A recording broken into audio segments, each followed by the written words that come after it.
ꯌꯥꯎꯁꯪ ꯊꯥꯕꯜ ꯍꯥꯏꯅ ꯂꯣꯏꯅꯔꯕ ꯄꯥꯈꯪ ꯂꯩꯁꯥꯕꯤꯁꯤꯡꯁꯦ ꯆꯣꯡꯒꯗꯅꯤ ꯆꯍꯤ ꯑꯃꯒꯤ ꯂꯥꯛꯄ ꯊꯥꯕꯜꯅꯤ ꯃꯇꯝ ꯃꯥꯡꯍꯜꯂꯣꯏꯗꯅꯤ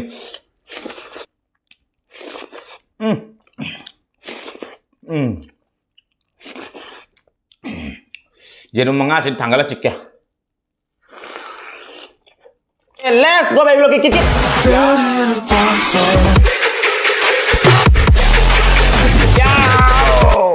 Hai mayam kita matang kasih nawa video om pudung lak sering kasih kare meten cana itu mayam yang tapi na segi matang makanya segi tahu meten ko asik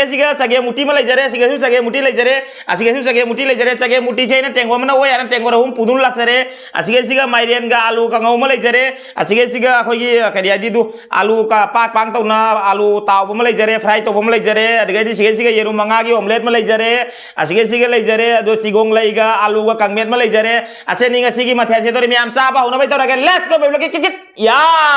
tau jara ke khutia mane ham lak sama kem sa be kam hok jara ko thieng ya jage muti he loi na phadana phrak lau khare yerum manga gi omelet di jong du yerum manga gi du khatang segai khare du segai ba di khatang sumai tat khare ai tai nap na wai jat re ma je febi kui ne nap na phaduri mane thamam se sumai num sara ge da inung nungai te thamam gar gar ga la do ne sa ge to la phang dre phangba no mita kom sarake du sage muti jong du hawre dire sage muti du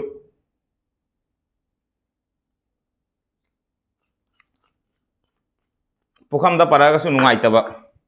adona tengo to ino pore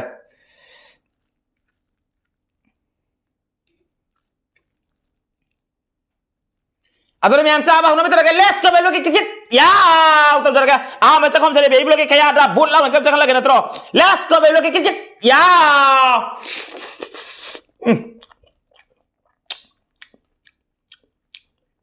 chị gong lấy căng bây giờ kìa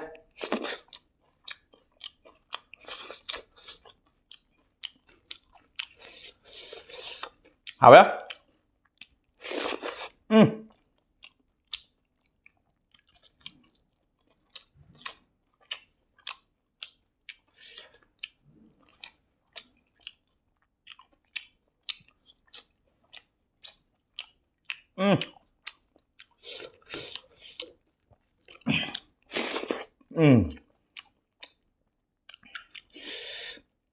Kang Messi ga kanji ke jauh itu moro kanji moro sang gitu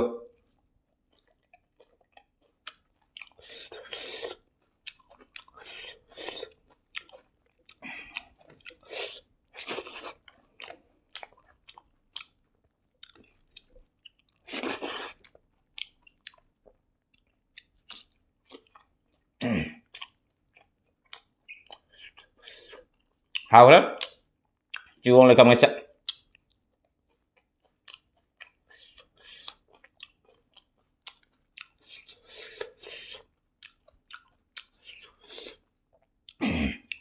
yerum 5시 당갈라 찍게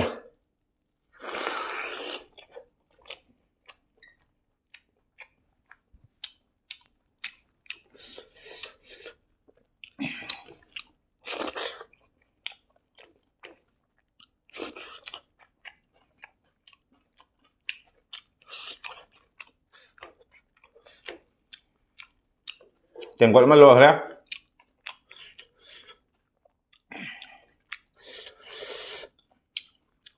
Fazana hawal sage muti sab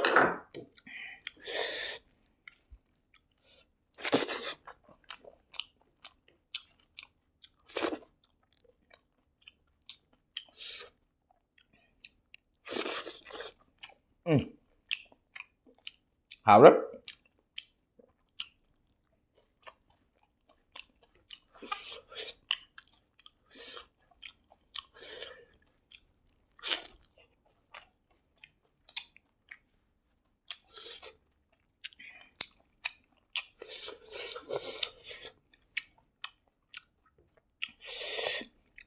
yausang lak tana sabe video ko jenging dra mane mayam hinge yausang da lang bo hona bada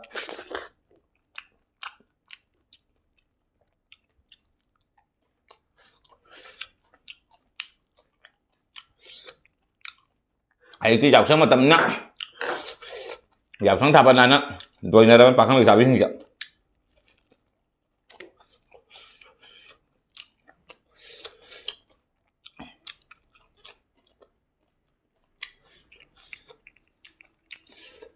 Cuma kata nih, cahi makin lakpa, kawan nih, mata mangal lo nih.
Padahal hal,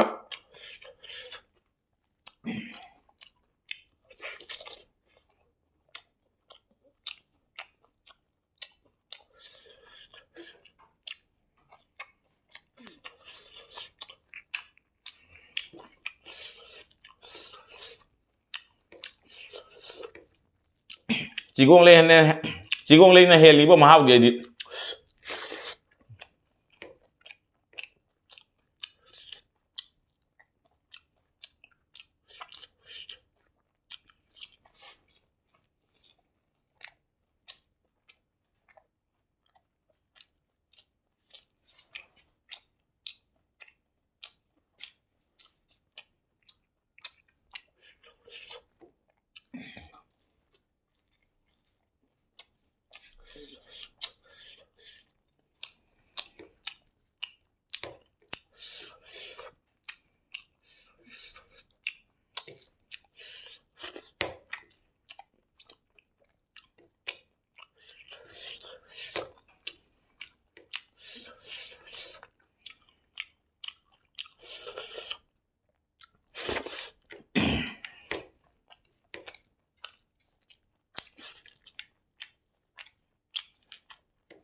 Macam kalian ngasih cakap aja.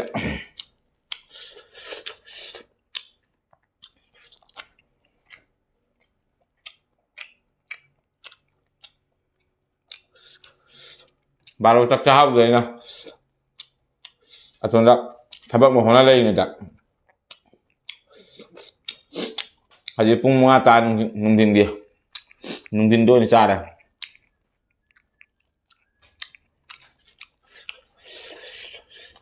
Aduh nak cakap sampai saya. ठीक जब नहीं लामा का success बच्चा मुआ जाते हैं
Panawalu sa nga ngasih saksi